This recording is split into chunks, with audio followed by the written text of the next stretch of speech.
আমরা পত্রিকায় দেখেছি আগামী 17 তারিখে যে বিষয়গুলোতে সমস্ত রাজনৈতিক দলগুলো একমত হয়েছে সেই বিষয়গুলো নিয়ে একটি সনদ স্বাক্ষর হওয়ার কথা আছে। আপনারা জানেন যে বিএনপি সবসময়ই সংস্কারের পক্ষে।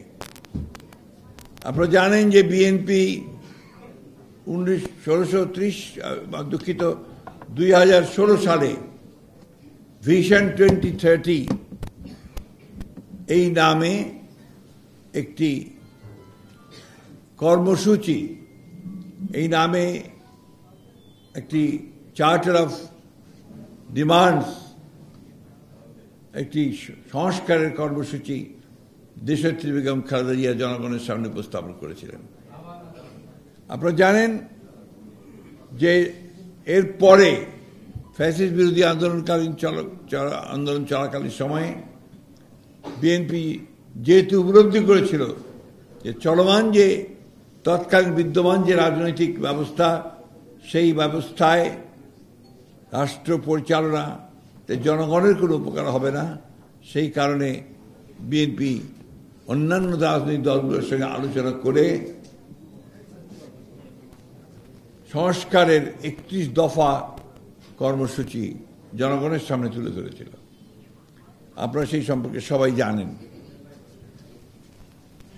সেই 31 দফা সংস্কারের যে কর্মসূচি, যে প্রস্তাব, সেই প্রস্তাবের মধ্যে কিন্তু আজকে পত্রিকায় আপনারা দেখতে পাচ্ছেন যে সংস্কার কমিশন, 6টি সংস্কার কমিশন যে সমস্ত বিষয়গুলোতে সিদ্ধান্ত দিয়েছে বা যে প্রস্তাবগুলো নিয়ে এসেছে তার বেশিরভাগই আমাদের সেই 31 দফা কর্মসূচির মধ্যে ছিল। 31 দফা কর্মসূচিতে আজকের যারা আয়োজক আছেন, সমমনা জোট, তারাও সমর্থন দিয়েছিলেন এবং সেই আন্দোলনে তারাও শরিক হয়েছিলেন।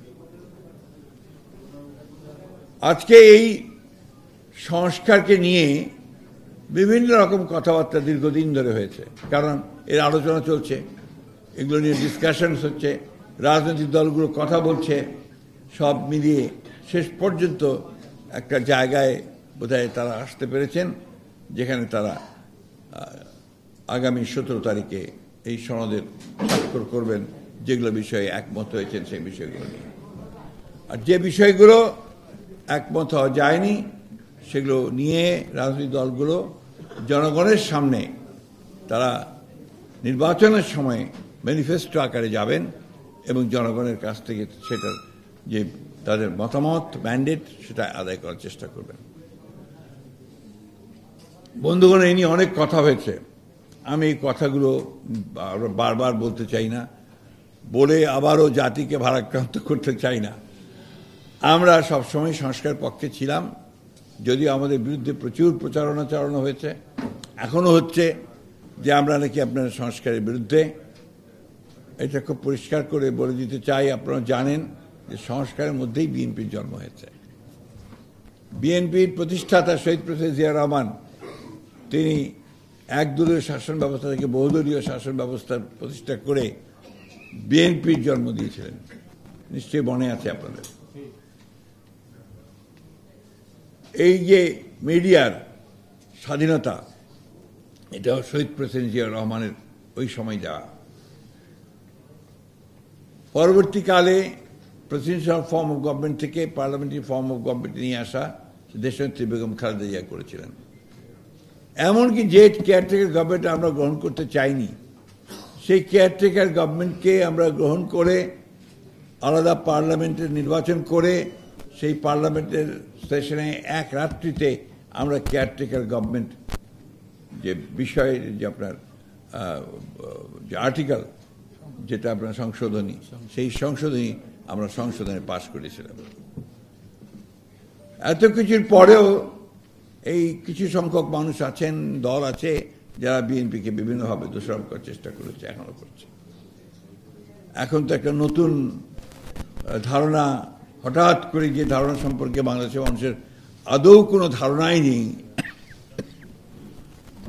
পিআর পদ্ধতি।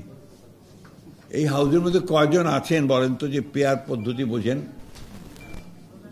আছেন নাকি?